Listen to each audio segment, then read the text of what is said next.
You know, a lot of Nigerians have been saying one thing for years, but nobody ever wants to talk about it openly. This whole issue of armed herdsmen, bandits, and terrorists, people keep asking, is this really just crime, or is there politics behind it? Today, let's break it down like normal humans.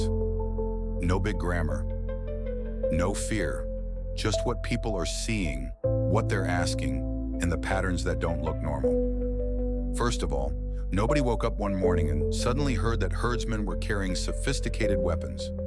This thing didn't start big. Years ago, it was simple farmer-herder clashes. Annoying, yes. Sometimes violent, yes.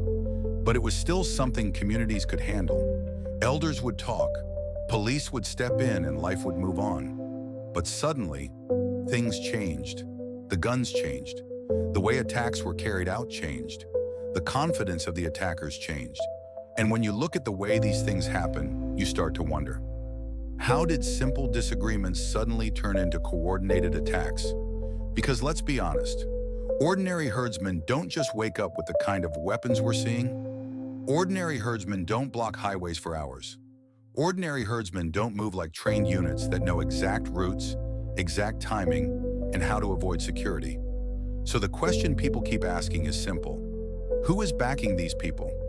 Somebody must be gaining something from this. When you talk to people who live in affected communities, their stories match too much. They'll tell you, we called the police, nobody came. They passed checkpoints, nobody stopped them. They attacked for hours, nobody responded. How is that normal? If it happens once, okay, maybe security was slow. If it happens twice, maybe they weren't notified early. But when it becomes a pattern, that means something is wrong somewhere. Now, this is where politics enters the conversation.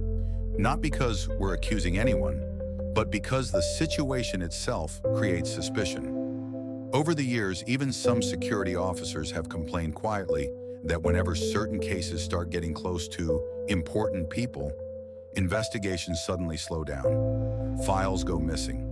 Officers get transferred.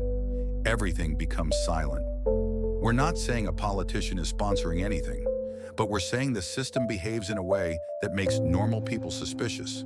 And when people start connecting dots, these are the questions they ask. Why do these attackers carry expensive guns? Who is supplying them? Who is protecting them? Why do they move with so much boldness? Now let's talk about motives, because for anything to make sense, there must be a benefit. Security analysts always talk about three major possibilities. Number one, elections. In some areas, fear reduces turnout, and low turnout can help certain people win. It's sad, but it has happened before in other countries. Number two, land and territory. In places with land disputes, conflict pushes people away. When people move, whoever remains or whoever moves in ends up controlling the land. Number three, money. Some forests, cattle routes, mining areas, and kidnapping zones generate millions. If someone benefits from that money, they won't want the violence to end easily. Again, these are possible motives, not proven facts. But when a situation is confusing, people ask questions. And these are the questions Nigerians are asking every day. Let's come back to the regular people, the villages, the families, the travelers. These are the real victims. When you talk to them, the pain is different. They'll tell you how they can't go to the farm anymore, how markets have collapsed, how fear controls everything they do now. Some communities say it feels like nobody cares about them, like their lives don't matter. And when people feel abandoned, they naturally assume someone powerful is behind the suffering. This whole thing is not just about herders and farmers anymore. It's bigger. It affects food prices. It affects travel. It affects businesses. It affects elections. It affects trust in government. The moment violence becomes mixed with politics, even slightly, the whole country becomes unstable. So what's the solution? It's not just sending soldiers. It's not just giving press statements.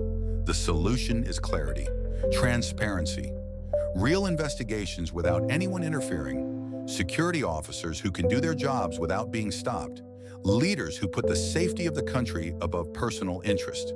Nigerians deserve to know what's really going on. Not rumors, not assumptions, not silence. Nobody is blaming any ethnic group. Nobody is pointing fingers without evidence.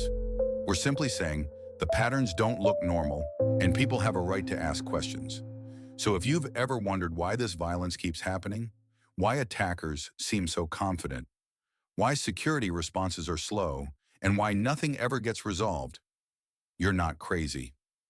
Niger,